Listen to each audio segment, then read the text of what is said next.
In those dark, dark hours as you fall asleep or wake up in the morning, have you ever been frozen, unable to move, feeling a long, suffocating pressure on your chest, only to watch as the door slowly opens and a dark, shadowy figure enters, crouching over you with eyes white like fire staring into your soul? Well, you may have experienced sleep paralysis.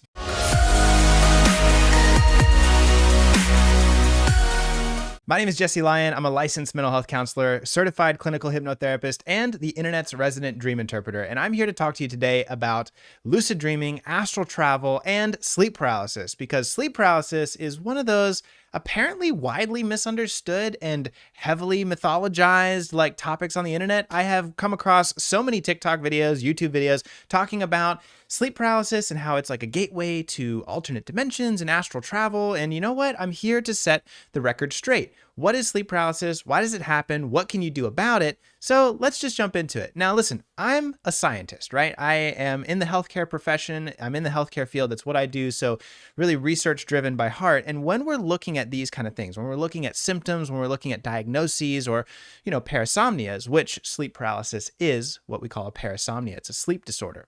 When we're looking at these things, we often structure our thoughts around a theory. Now, every theory has to answer three basic questions. How does it work? How does it get broken? And how do you fix it? Every theory of mental health counseling, whether it's person-centered, psychodynamic, attachment theory, relationship, emotion-focused theory, all of these things, they all stem from the way that they particularly answer and address those three questions. Again, how does it work? How does it get broken? And how do you fix it? Now, in psychology, that's the human mind, right? So how does the human mind work? How does it get broken? And how do we fix it?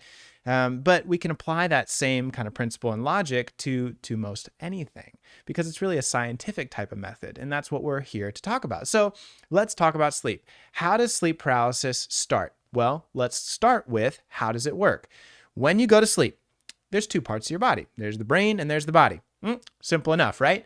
As you're going to sleep, your body is supposed to disconnect from your brain. That's intentional, because that way when you're running and jumping while you sleep and in your dreams, you don't accidentally run and jump in your bed. You're fighting that demon or your inner monsters. You don't accidentally punch your partner in the throat and, cause yourself to get kicked out onto the couch. Now, maybe you do, but that's not the way that it's supposed to work. There's supposed to be a disconnection. Now, that disconnection happens simultaneously and without you ever noticing it. You never really notice that your mind disconnects from your body, and those electrical impulses, as your brain rewires and sorts itself out during your sleep, those electrical impulses are not transferred to your muscle tissue, so that way you're moving and jumping and, flying around in your dreams.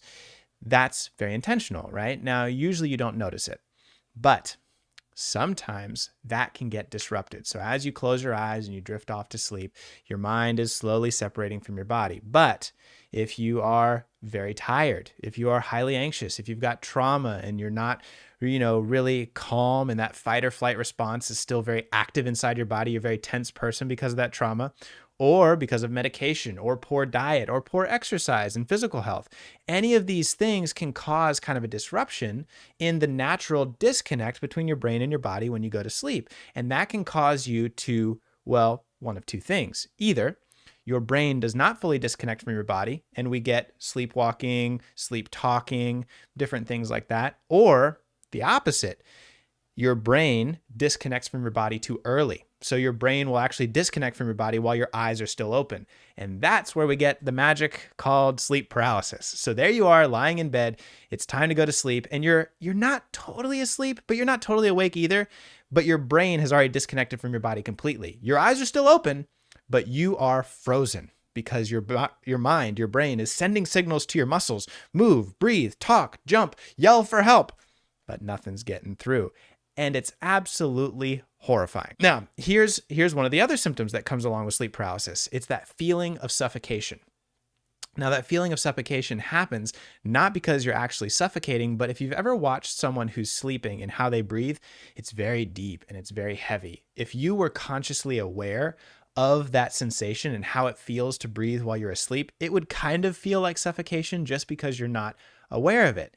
So actually, what's interesting, a lot of people think that they are in danger when they have sleep paralysis, but the research is overwhelmingly clear. Sleep paralysis doesn't have any actual bad side effects except that it's scary as hell and really uncomfortable. Nobody's ever been stuck in sleep paralysis. Nobody's ever failed to wake up from sleep paralysis. And sleep paralysis doesn't have any negative side effects. Of course, ramification, asterisk, check with your doctor to make sure that you're safe and okay, because other things like sleep apnea or other sleep disorders could. So you want to make sure. But sleep paralysis by itself, research is clear, it's pretty safe. It's pretty okay.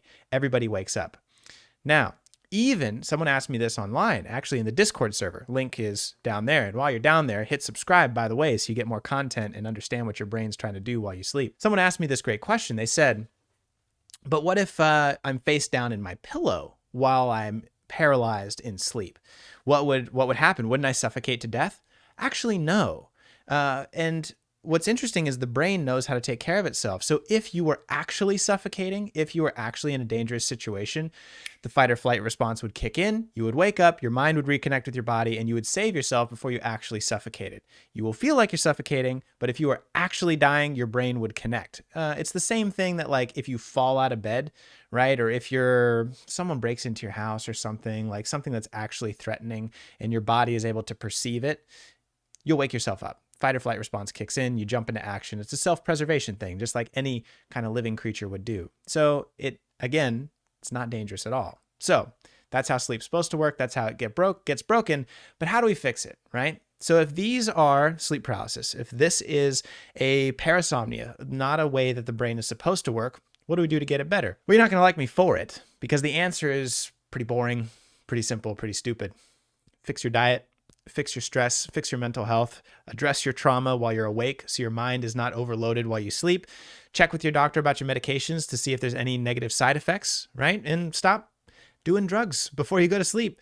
Lay off the nicotine, lay off the marijuana, lay off the alcohol before you go to bed, because all of those can have some pretty nasty ramifications while you're sleeping. And that's really the solution. It's not fun, but it's effective. If you get good sleep, consistent sleep, and you start to prioritize that in your life, a lot of these problems start to fix itself. I mean, sleep is the body and the mind's natural way to heal its mental health problems. And that's why I'm such a big advocate of it. Okay, but you all have been interested and you want to get to the most interesting part of this video, which is, what about astral travel? What about those things that I see in my dreams or in my sleep paralysis of like figures coming in and sleep demons and all this stuff? Very well documented. I'm not going to argue with that at all. Sleep demons, shadow figures, aliens, all this stuff have been very well documented in the research and the scientific literature. However, there is an explanation. Let's go back to it. How does sleep work? You are in this phase between full conscious waking and full dream consciousness, sleep consciousness. That in-between phase is where we have sleep paralysis. So when your eyes are open, you're halfway into the dream state. So you are actually seeing dream images projected onto your open-eyed waking world. So these shadow figures, these aliens, these big spiders or, creepy crawlies on your bed, or that old hag that sits on your chest that many people talk about and is well documented as well. Those are all actual dreams. You're seeing dreams and experiencing dreams while your eyes are open. So your mind is mixing open-eyed waking reality with dream reality, and it gets pretty fucking weird, right? And so that's really where this comes from. Oh, fun fact, all those people who talk about being abducted by aliens, they are actually also experiencing sleep paralysis. Think about it. The overwhelming consensus in the scientific literature and in the research community is that those people who talk about alien abduction, it always happens at night.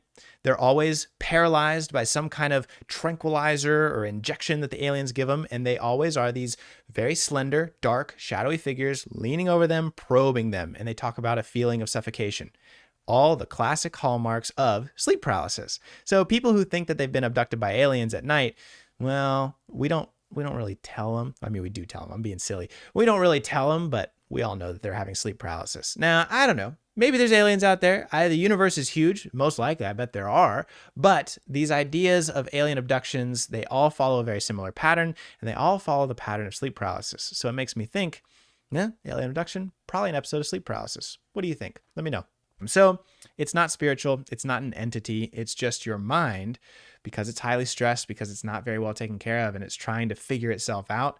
It's seeing dream images on your waking world. Now, a lot of people talk about how they can leave their body, right, while they are experiencing sleep paralysis. And then they can start moving around in the astral plane or in these, the multidimensional multiverse space, right? Doctor Strange kind of thing going on. It's just a dream. A lot of people are able to control their dreams, and a lot of people are able to go different places in their dreams. And so if your eyes are open and you're experiencing sleep paralysis, you're halfway in a dream, you can visualize yourself and dream yourself out of your body and start exploring things. That's what people label astral projection. There is a scientific explanation behind it, but it's not spiritual. Now, if you believe in the spiritual stuff, I'm not here to take that away from you. I am fully for it. I love that for you. I'm just telling you what the science and the research says, or at least what the kind of modern literature says and how it explains it. They haven't been able to do any really good studies about remote viewing. They haven't been able to do any good studies about astral travel, like are people able to predict or see things that are going on in other rooms while they're sleeping? The results have been inconclusive. Sometimes they guess it right just by random, but there hasn't been any good statistics. Now, what there has been good statistics, and this is what I mentioned in my latest TikTok video, and maybe even why you found this one. What has been researched and is well documented is not astral travel, but lucid dreaming. And sleep paralysis definitely can be a gateway for lucid dreaming. Remember how I said when people are in a state of sleep paralysis, they can move out of their body and start to interact with, the world? That is a hallmark sign of lucid dreaming. People who can lucid dream are aware that they are dreaming and then can start to actively participate in their dreams, sometimes even changing the scenes and making different decisions along the way and manipulating their dreams through conscious intent, right? Now, the research up until this point had thought that lucid dreaming was this weird hybrid brain state where the conscious mind was partially awakened while you were still in a sleep state, a REM state. However, new research over the past couple of years has shown that that was actually a misreading of the data and the graphs, the readouts from these brain scans that they were doing with participants. Lucid dreaming is actually just a normal REM state. There's no difference. It just happens to be that in this REM state, some people are able to become aware that they are dreaming and then actively participate in their dream, even communicating with dream researchers while they're asleep. They do this with eye movement. Maybe we'll make a separate video on it altogether.